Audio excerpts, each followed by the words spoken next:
नमस्कार, मैं हूं आरुषि राय और आप देख रहे हैं स्ट्रीट बज़। बीते कुछ दिनों में बिहार में अचानक से आपराधिक घटनाओं में बड़ी तेजी आई है। पिछले कुछ दिनों के आपराधिक घटनाओं पर नजर डालें तो हत्या और लूट जैसी बड़ी वारदात हुई है।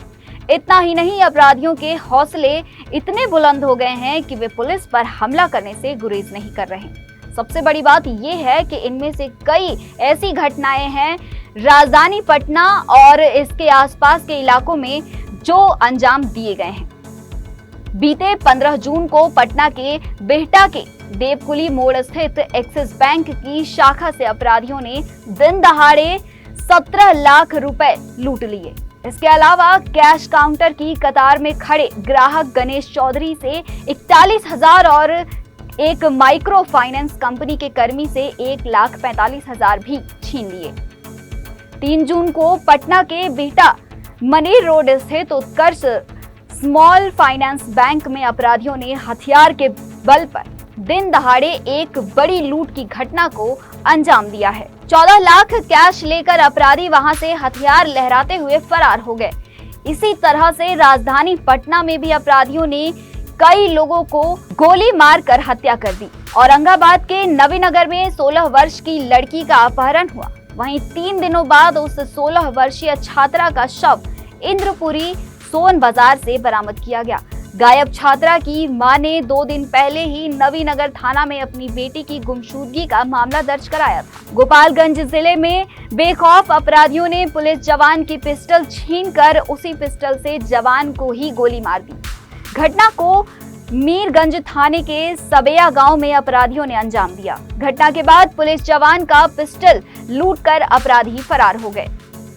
पश्चिम चंपारण के बेतिया में बालू खनन रोकने गई पुलिस टीम पर माफियाओं ने हमला कर दिया।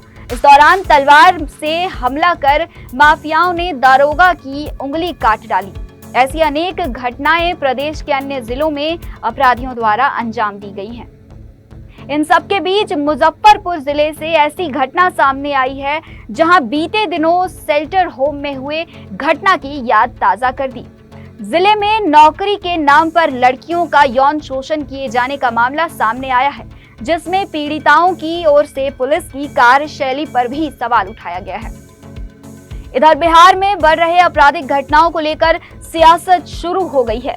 विपक्ष और सत्ता पक्ष दोनों एक दूसरे पर हमलावर हैं। नेता प्रतिपक्ष ने इन सारे आंकड़ों को पेश करते हुए प्रदेश की एनडीए सरकार पर जमकर हमला बोला है और अपराधियों को सत्ता का संरक्षण प्राप्त होने का आरोप लगाया है। हालांकि राज्य सरकार द्वारा यह खुले तौर पर ऐलान किया गया है कि अपराधियों को किसी हाल में बख्शा नहीं जाएगा, वे अपराध कर बच नहीं सकते हैं। वहीं सत्ता पक्ष का कहना है कि विपक्ष खासकर राजद द्वारा 2024 लोकसभा चुनाव में बिहार में हर हथकंडा अपनाया गया। रोजगार की बात की, संविधान खतरे में रहने की बात की, आरक्षण का मुद्दा उठाया। जब इन सब मुद्दों पर बात नहीं बनी, उन्हें निराशा हाथ लगी, तो अब उन्हें बिहार में अपराध दिख रहा है। वहीं तेजस्वी यादव के सवाल पर बीजेपी ने उन्हें पुराने दिनों की याद दिलाई। बीजेपी के प्रवक्ता ने कहा कि तेजस्वी यादव की यह बात वैसी ही है जैसे कोई नेत्रहीन किसी को राह दिखा रहा है। बिहार के लोग लक्ष्मणपुर बाथे और प्रसिद्ध व्यवसाय मिथिला मोटर को दिन दहाड़े लूटने की घटना को नहीं भूले हैं। तेजस्वी यादव को अपने पिता के कार्यकाल को भी याद रखना चाहिए, जब महिलाएं शाम के बाद घर से निकल नहीं पाती। और ऐसी ही तमाम खबरों के लिए बने रहिएगा स्ट्रीट बज़ के साथ। नमस्कार।